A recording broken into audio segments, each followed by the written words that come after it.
तो जी हाँ, नमस्कार किसान भाइयों, फिर से आपके लिए सरसों का भाव लेके आ गया हूँ। सरसों का अपडेट, सरसों का भविष्य।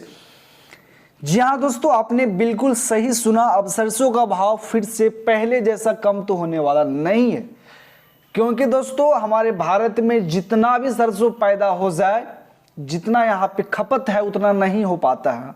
हमें बाहर से ट्रांसपोर्टिंग से तेल मंगाना ही पड़ता है भैया। एक बात आप नोट कर लो। अभी दोस्तों जो सरसों का कंडीशन है, मंडी में धीरे धीरे करके आवक बढ़ रही है। ये बात हम लोग भी मानते हैं कि कुछ कुछ मंडी में सरसों का भाव कम भी हुआ है और कुछ कुछ मंडी में सरसों का भाव बढ़ा भी है, लेकिन एक एवरेज भाव हमें लगता है कि 5 से 6 हज़ार रुपये क्विंटल का भाव रहने वाला है सरसों का। इससे कम तो भाव होने वाला नहीं है, क्योंकि अगर हम पिछले 2 साल से पहले की ओर जाएं तो वहां पे सरसों का भाव था 3 हज़ार रुपये क्विंटल, 4 हज़ार रुपये क्विंटल, इस तरह भाव हुआ करता था। राजस्थान और जयपुर में 5 हज़ार का भाव हुआ करता था हाईएस्ट।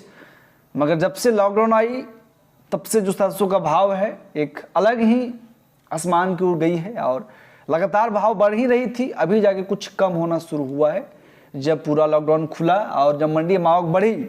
बशर्ते जब तक मोदी सरकार रहेगी हमारी भारत में, तब तक तो सरसों का भाव कम होने वाला नहीं। अब लिख के ले लो।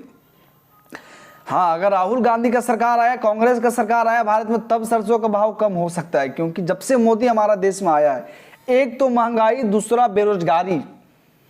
पहला महंगाई, दूसरा बेरोजगारी तो इतना ज्यादा बढ़ गई है मोदी सरकार के आने से, इतना ज्यादा बढ़ गई भैया। मोदी सरकार तो अब जीतने वाले नहीं है, आप लिख के ले लो। अब उत्तर प्रदेश में भी बीजेपी का सरकार तो बनने वाला हमें नहीं लगता भैया बनेगा, क्योंकि खाली महंगाई और खाली बेरोजगारी है भैया। डीजल पेट्रोल का दाम देखिए कहाँ पे आसमान पे चढ़ा दिया। अरे भैया, काम ऐसा करो जिससे आम जनता को फायदा हो, ठीक है। आम जनता को जो फायदा ही नहीं होगा, महंगाई झेलना ही पड़ेगा, तो आपको वोट क्यों देगा। आपका क्या कहना है इस टॉपिक पे हमें जरूर बताइएगा। चलिए आज का वीडियो टॉपिक ऊपर आते हैं, भाव बताते हैं आपको।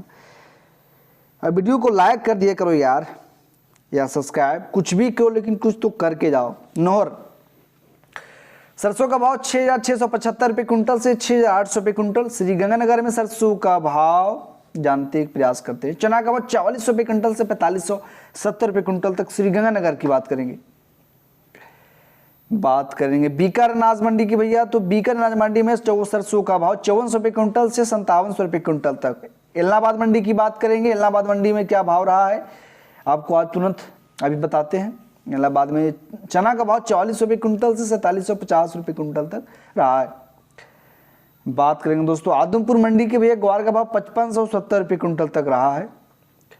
आज दोस्तों हमें लगता है कि शिवरात्रि होने के कारण आज ज़्यादा भाव अपडेट नहीं हुआ है, क्योंकि आज अधिकतर जगह मंडी बंद थी। तो सबसे पहले तो आप सभी को शिवरात्रि की हार्दिक हार्दिक शुभकामनाएं। आज अधिकतर मंडियां बंद रहीं, लेकिन हाँ, सरसों का जगह मैंने भाव बताया आपको, एक एवरेज भाव रहने वाला 5 से 6 हज़ार रुपये क्विंटल तक, इससे कम भाव टूटेगा नहीं।